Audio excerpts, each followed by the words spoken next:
जुड़ावे लगले है, जुड़ावे लगले है सासू अपनी ननवा, जुड़ावे लगले है सासू अपनी ननवा।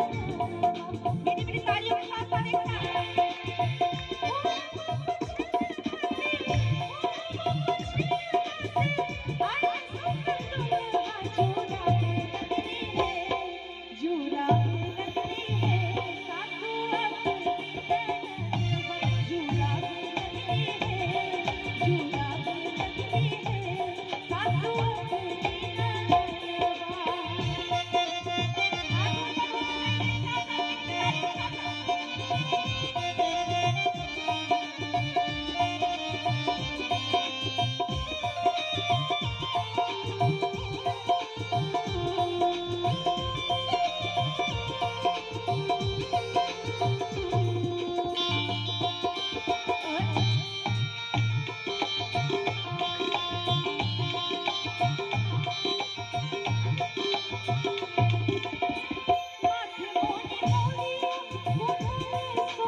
सबसे आगे के एक बार जबरदस्त थप्पी बजा बे जोड़ी ला कम से कम।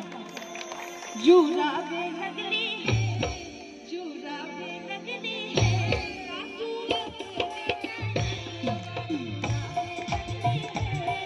जुड़ावे लगली है सासू अपनी ननवा।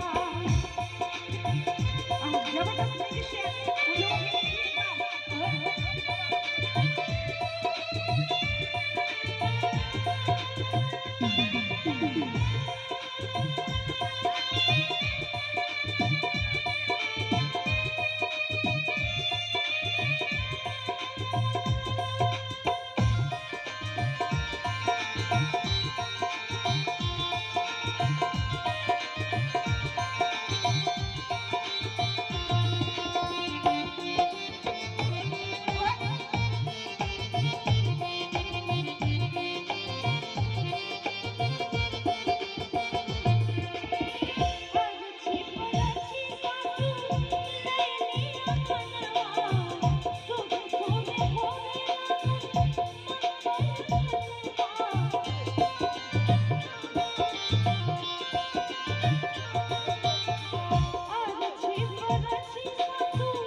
लगन लागे है। एक बार मीठी मीठी तारीफ होना चाहिए मिथिलांचल के लिए। जय हो मिथिला, जय हो मैथिली, जय हो विद्यापति। लगन